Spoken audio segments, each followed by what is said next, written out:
You made me watch it. I didn't want to do it. Britt Baker versus Hikaru Shida. You just tipped me off. You said you thought this was Britt Baker's best bout ever on AEW television. I agree. The best part of the match was the second half, and the second half was the best match she's had in All Elite Wrestling. I will say that. What did you like about it so much? Well, first of all, this was the first match where I thought, even though Archer opened up the show, where Shivani and Jericho really started hitting their pace. And Jericho, early on in the match, because I've not been a fan of the AEW women's division, as everyone knows. And usually that's when I will leave the room. Britt Baker, as a personality, has me intrigued. I've really enjoyed her becoming a heel character. I think she's a natural now as a heel. And I was willing to give it a shot. And then I think once she got the bloody nose, it was like everything got ramped up. All of a sudden, I was like, holy shit, what's going on here? And then I really started to like the match from there. But I like Britt Baker as a heel. I think I know you thought early on she's a natural to be the top babyface in the women's division, but yeah, I really like her as a heel. I think she's really good in this role. She's doing great as a heel. And I will read you my notes, by the way, because it's scary, you and I. My notes are, at the start, average awkward girls match was the first thing I wrote down. But I said, Jericho makes it worthwhile watching this. Yeah. But then Britt Baker takes over, starts getting the heat, and she's doing the great heel shit to the camera, the facials, and blah, blah, blah. I didn't understand why the fans got to help Shida in front of the referee. But anyway, they go to the break. The first half of the match wasn't nothing to write home about, in my opinion. But in the next segment, things had picked up, and Britt Baker's working. They're both working hard, and Baker's fucking working on her, and then they go back and forth. But then the tater was on the enziguri. Did you notice that? No, I couldn't figure out. I didn't go back and watch it a second time, but I couldn't figure out what actually busted her nose. No. The tater was on the enziguri because, as I tried to see it, Shida was going to come up and do the step-up enziguri. Britt Baker was ready she was going to put her left arm up, as they do these days, now that the enziguri has become such a constant thing. She's going to put her left arm up kind of in front of her head to kind of cushion in case, the fucking foot comes for the face. But it was her raising the arm and Shida coming up, and Shida was not exactly getting air like Michael Jordan on this thing. Shida's enziguri leg some way kicked Britt Baker's arm, and either Shida's knee or Britt's arm was propelled, forearm bone into her nose, something. It all got flummoxed up right there. So if anybody wants to go back and watch that, just watch that attempt at a walking into a step-up enziguri, and you'll see what the fuck happened. It wasn't obvious, but, that's why they pay me for this shit. Well, they don't pay me, but they should be. Anyway, the point is then Britt's milking the fucking blood, and they go back and forth, and they're really laying it in. Here's another match anybody can go back and watch and then look at with different eyes, if you have a mind to. Ring of Honor WrestleMania weekend in 2012, double night stand in Fort Lauderdale, Florida, that was supposed to air on pay-per-view both nights and didn't air either fucking time because of Go Fight Live. But nevertheless, one of the main events was one of the most talked about matches amongst the smart fans and the, internet contention and etc. Michael Elgin and Davey Richards for the ROH title. And that's where people started saying, well, Elgin should be the champion. Elgin should be the champion. And they waited too long to put the belt on Elgin. Well, one of the reasons is because he didn't have any fucking papers to work in this country, is because he's Canadian. We've talked about that before. But anyway, this match was given 5 stars, I think, in the Observer.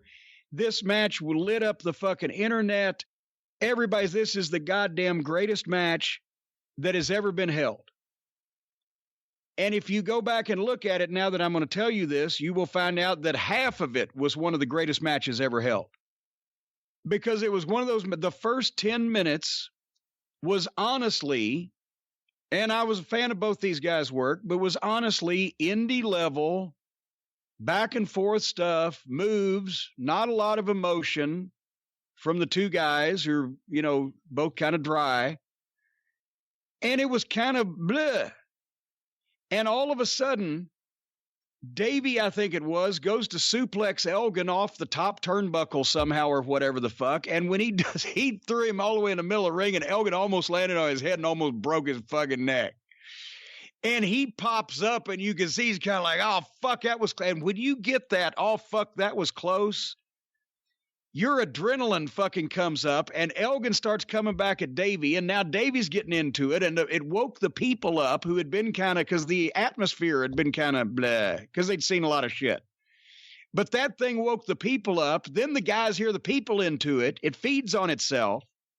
And the point is, from that spot on in the match, with halfway or whatever it was, those guys tore the fucking house down. And and not only were the people into it, but they did good shit that the people should have been into. It was a tale of two matches. Sometimes when that fucking wake-up call, there was another time in Ring of Honor when Adam Cole and Kyle O'Reilly were working their deal where they had split up as being the proteges of Edwards and Richards. And Adam Cole got kicked in the face. It was at the Hammerstein in New York, and just split his lip from wide open, and blood was spurting. And that woke the people up, and it woke Adam up, and he and Kyle started fucking laying him in trading. And all of us, it was like a goddamn Rocky movie. It was like the Memphis Mid-South Coliseum came to New York. And that's what one of the things that got Adam Cole over early in Ring of Honor was that fight. So anyway, yeah, so Britt's milking the blood from the nose, and they're going back and forth. They did that awkward spot on the turnbuckle where it takes so long for both people have to obviously not be trying to get out of a predicament to set it up and everything, but boom, they do that, and then Shida hits the fucking knee, 1, 2, 3, and I wrote, what the fuck? What the actual fuck? What did you think of the who won the match after that? I would have put Britt Baker over because I think she is showing more with her heel personality than any of the women are showing in the ring as wrestlers, to the point where the personality means more than the work rate or anything else. I think she's been a complete star since they turned her heel. And, you know, especially considering the blood and everything, I thought she was going to go over once that happened. But here's the thing. It was a fuck up. They didn't know she was going to fucking... Oh, I know. I guess I expected an audible, but asking for too much. That's what I was going to say. There should have been an audible. Because here's the thing is, as the next match proves, and I'll point out exactly when it was, the thing was edited. But at the very least, here's my problem, that once the blood happened and she started really fucking milking it, that nobody just went over and just whispered at the goddamn referee. I mean, it's not like that, you know, there's no fans there. You're not going to see it. Tell her to fucking pin her with her feet on the ropes. Because here, once again, maybe I'm just too smart and I'm being too complicated by expecting people to pay attention. Or expecting people not to call me on the phone when I'm in the middle of this. I don't know who that is. And there you go. They're done. Bye-bye. All right. But the point is that somebody wouldn't have leaned in and just said, have her pin her with her feet on the ropes. Because here's what they did. They brought her in as a babyface. And they talked about her being a doctor, and she was a role model, and she went to school, and blah, blah, blah. And every time they got in the ring, they beat her. They beat her with fucking Japanese schoolgirls. So then she's finally not in a top position because she's not been portrayed as anything more than she's a fucking, apparently the fans were supposed to think, okay, that's why she's losing all these matches.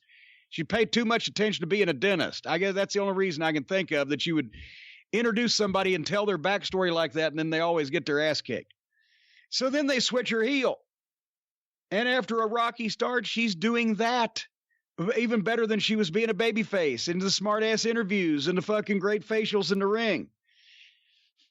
And they had booked this finish for her to get beat by another fucking Japanese schoolgirl, and I'm sorry, nobody is going to give a fuck about Hikaru Shida on a mainstream level in the United States of America.